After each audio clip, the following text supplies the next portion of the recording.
Hi, I'm Jason Gorver from thatshelf.com, and we're here to talk about Ari Aster's Eddington. Shelf. So, Ari Aster has made a number of films that are certainly compelling, certainly off-putting for some, complicated for others, etc. I happened to be at the Sundance screening of Hereditary when just really felt like we were seeing something really bold and new, while still very much making allusions to films that came before.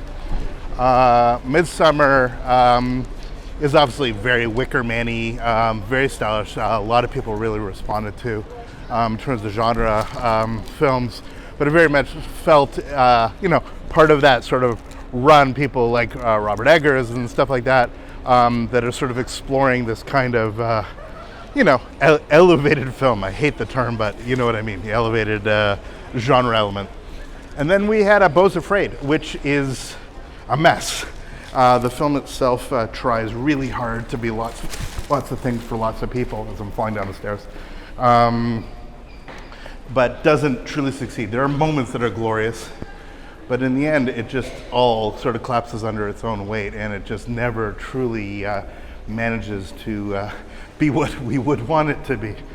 So I went in with a great deal of trepidation about this latest, which is taking on some pretty big ideas, notions of race, of community, of America's standing in the world, gun violence, all of these elements, all within sort of context, which is much more resonant of, let's say, a Coen Brothers film than it is of like a British folk horror film.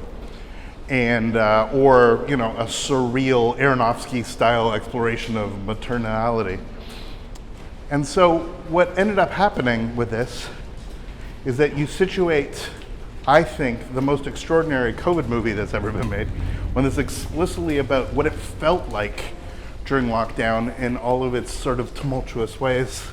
People wanting to hold on to certain things, people wanting to dismiss certain things, people looking for reasons or conspiracies to hold on to make sense of the nonsensical, to hold on to community when we are sort of being separated through social distancing.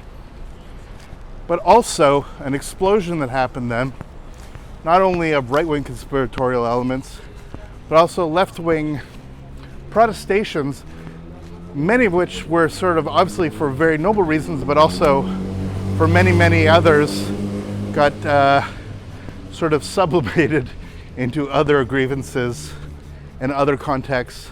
It just made things a little less gray than perhaps some things should be. And the end result in a film like Eddington is an excoriation, really, of the polarity of political thought, certainly, but done so in a way of essentially the story of two men of diametrically opposing views getting in conflict with one another. So you have something that's very specific, very individuated, excuse me, dying, and something that is much, much larger. A much larger critique of not only where America is right now, but really where it's going. And so, if you look back at all the COVID nonsense that is in the movie and the debates about masks and all that stuff, it is certainly within the context of who do you believe? And it's that, again, no country for old men thing. In a world without God, what morality do we hold on to? Very Nietzschean way of looking at it. In the context, like, if we stop believing in institutions, if we stop believing in laws, if even the sheriff refuses to abide by the decisions of the community, where are we as a species? And certainly, where is one of the most dominant cultural countries in the world? And so there's a lot of stuff going on, but it's also really funny. It's dark as hell. It's a full-on genre fest with gunshots and heads exploding and all of these elements all come together in a surreal, entertaining, deeply, obsidianly, blackly comic film that has a lot to say, but does so in a way which is extremely entertaining and provocative at the same time. It's not milking any of these elements just for the sake of doing it, but is doing so in a way which is so inviting and so engrossing. For me, by far his best film, his most mature film.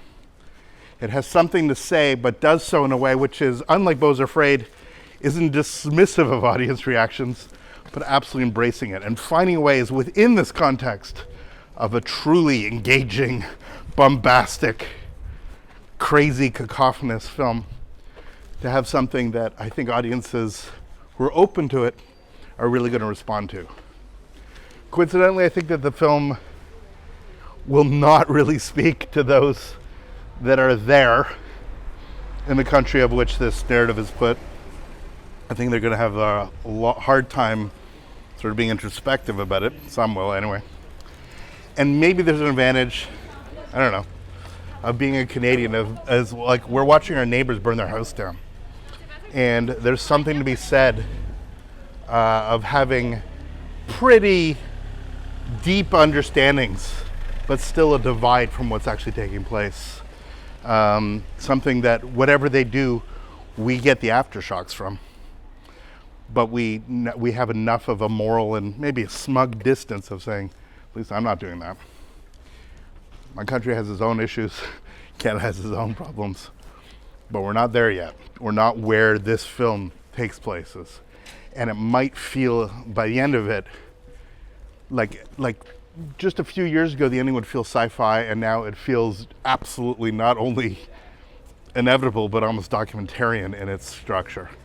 It is a bleak look at the current state of America and the shared story that is told to try to keep everybody sort of all on the same page under one notion that out of many there becomes one. And the film, on its deepest level, says that's all bullshit. At some point in time, it's you against me. It's us deciding who turns up the volume, who turns down the volume, who slaps whom, who aims at whom, who gets the kill shot, who gets to thrive, and who gets to survive. And it has nothing to do with who's right or wrong. It has to do with power. It has to do with arrogance. It has to do with hubris. It has to do with, frankly, being able to survive and actually make the choices that actually, buttress that over everything else. It is a wild ride. And when audiences in general finally get a chance to see it, I think it will engender tons of discourse, both positive and negative. It was all part of the fun. But I think on a deep level, this is a film that is incredibly contemporary, but I think when we look back, it actually will be, in the deepest of ways, a reminder of where we're at right here in 2025, unlike any film I've seen of date. I'm Jason Gorber for thatshelf.com. Please subscribe, follow us on social media. Thank you so much for watching our videos. We will see you next one. All the best. Take care.